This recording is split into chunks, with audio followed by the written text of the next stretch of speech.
السلام علیکم ورحمۃ اللہ وبرکاتہ۔ اللہ جل شانہ کا بڑا فضل و کرم ہے، انعام و احسان ہے کہ اس نے ہم لوگوں کو یہ ذی الحجہ کا مہینہ عطا فرمایا۔ ذی الحجہ کے شروع کے 10 دنوں میں بڑی خیر و برکت ہے۔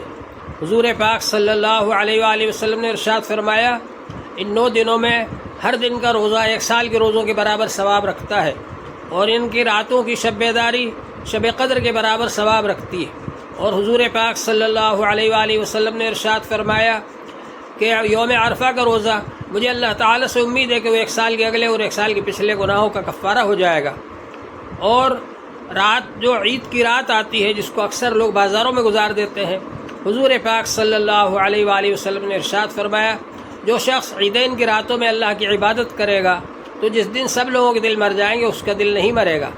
پھر عید کے دن اللہ تعالیٰ نے ہم کو یہ 2 حکم فرمائے ہیں، فصلی لربک وانحر، نماز پڑھیے اور قربانی کیجیے۔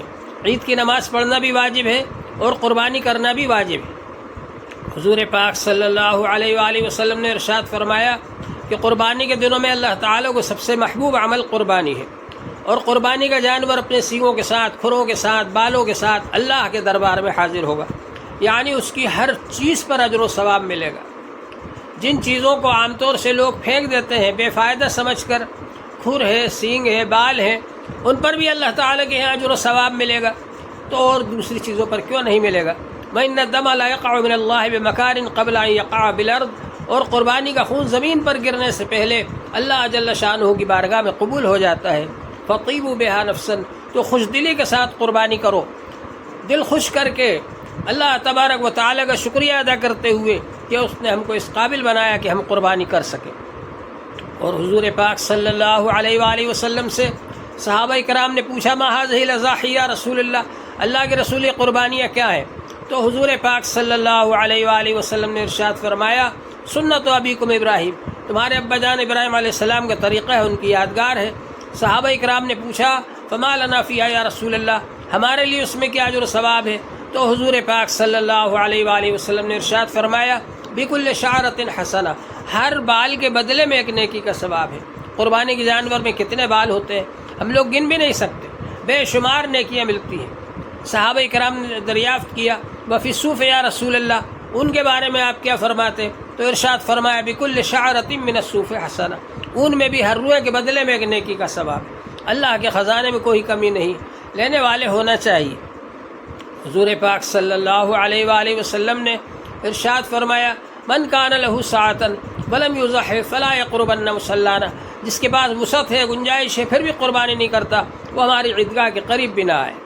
ایک بار حضور صلی اللہ علیہ وآلہ وسلم نے حضرت فاطمہ رضی اللہ عنہ سے فرمایا، یا فاطمہ قومی فاشہدی اضحیتک، اے فاطمہ آؤ قربانی کے جانور کے پاس کھڑی ہو جاؤ، فإنہ یغفر لک بأول قطرۃ من دمہا کل ذنب، اس کے خون کا پہلا قطرہ زمین پر گرتے ہی تمہارے گناہوں کی مغفرت کر دی جائے گی۔ تو اچھا یہ ہے کہ جس وقت قربانی ذبح کی جائے اس وقت خود آ کر کے کھڑا ہو جائے۔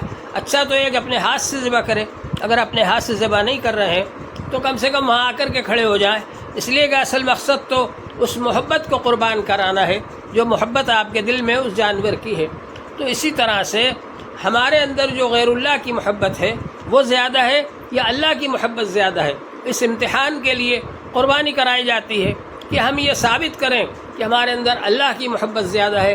اللہ کی محبت پر ہم جانوروں کی محبت کو، مال کی محبت کو قربان کر دیں۔ اور اللہ تعالیٰ نے کتنی آسانی کر دی ہمارے لیے۔ حضرت اسماعیل علیہ السلام کو حضرت ابراہیم علیہ السلام نے قربان کرنے کے لیے پیش کر دیا۔ اللہ جل شانہ نے ارشاد فرمایا، وَنَادَيْنَاهُ يَا ابراہیم، ہم نے آواز دی کہ ابراہیم قد صدقت الرؤیا انا کذالک نجزی المحسنین، آپ نے خواب سچا کر دکھایا، ہم نے ایک کام کرنے والوں کو ایسے ہی بدلہ دیتے ہیں۔ اور اللہ جل شانہ نے حضرت اسماعیل علیہ السلام کے فدیے میں ایک دمبا بھیجا جنت سے، جبرائیل علیہ السلام لے کر آئے، حضرت اسماعیل علیہ السلام کو علیحدہ کر دیا اور دمبے کو رکھ دیا ان کی جگہ پر، اور دمبا ذبح ہو گیا۔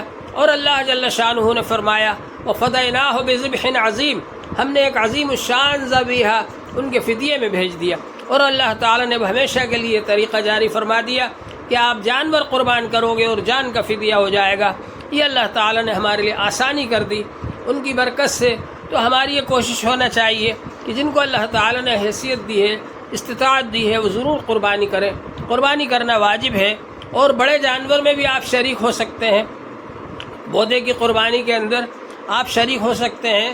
اجتماعی قربانی کا انتظام دارالعلوم جامعہ محمودیہ خیر العلوم احسان نگر کرود بھوپال میں کیا جاتا ہے۔